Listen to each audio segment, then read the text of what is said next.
Let's move on to our third main topic today. And our third main topic today is brought to us by Thomas Watterson, who writes, "Me and my wife were sort of divided on the new Lion King. I loved it as much as the original, but she didn't care for it.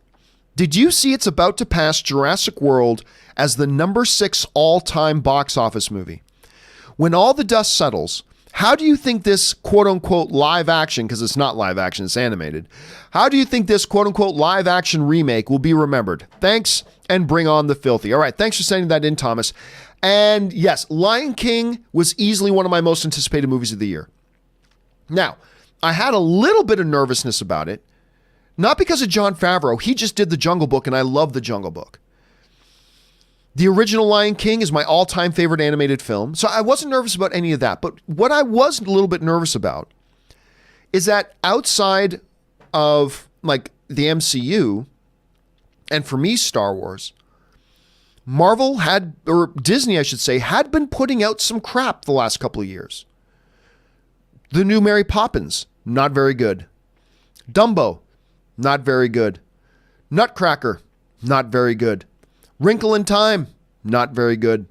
And it was that Disney Studio stuff that they had been putting out, and they had been not, I mean, and in previous years, they had put out great stuff, but in recent years, their batting average has not been fantastic.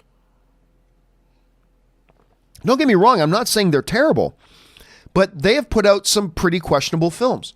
So I had a little bit of nervousness because of that. I saw Lion King. I loved it. Not as much as the original animated. It had some weaknesses, like the new song they put it, the new Beyonce song they put, it didn't fit in there at all. Didn't fit for me whatsoever. But for the most part, loved this film. But it wasn't as beloved as I thought it was going to be. It actually had some divisiveness around it. And because of that, I don't think it reached its full potential. But still, guys, wrap your heads around it. Take a moment, take a breath, and I really want you to appreciate this for a second. Because what Thomas is just saying is absolutely accurate. As of right now, it's in the number 7 spot, but the forecast says it's actually going to pass Jurassic World here eventually before it's done. That means that out of all the movies ever released in the history of Hollywood, this Lion King remake is ultimately probably going to end up as the number 6 all-time box office film. And that was with divided critic and audience reactions. Can you imagine how big this movie would have been if everybody loved it as much as me? Well, that aside, think about this for a second. The only films, if it does crash Jurassic World like they're forecasting it will, the only movies in cinematic history that will have made more money than this Lion King movie are Avengers Infinity War, Star Wars The Force Awakens, Titanic, Avatar, and Avengers Endgame. And that's it.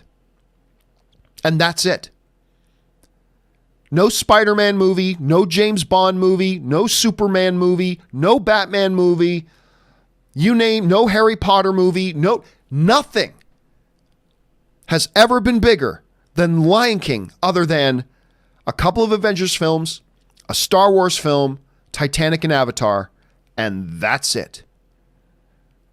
And I feel like, look, in today's chaos world where something new is happening every 5 minutes, I think sometimes momentous things happen that we don't stop for a second and go, whoa, let's appreciate what this is.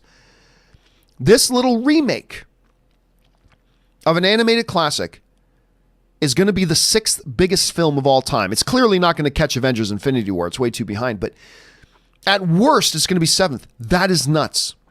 But I still, as big as it is, I still feel like it didn't live up to its potential because I thought, had it won over the critics and the audience, I thought this could be a $2 billion film. I thought it could be a $2 billion film. But still, I think it's a remarkable accomplishment. It's a historic accomplishment. It's clearly the highest grossing animated film ever made, highest grossing remake ever made. I mean, it's just crazy. It's absolutely crazy. And I think just more of us need to take a second and just appreciate the historical nature of that out of all the hundreds of thousands of films ever released, only 5, when it's all said and done, will have made more than The Lion King, the remake. And I think that's pretty impressive. Anyway, guys, what do you think about that? Do you think there's some significance here? Or do you think, it's not that big of a deal? What are your thoughts? Jump down to the comment section below and let me know what you think. All right.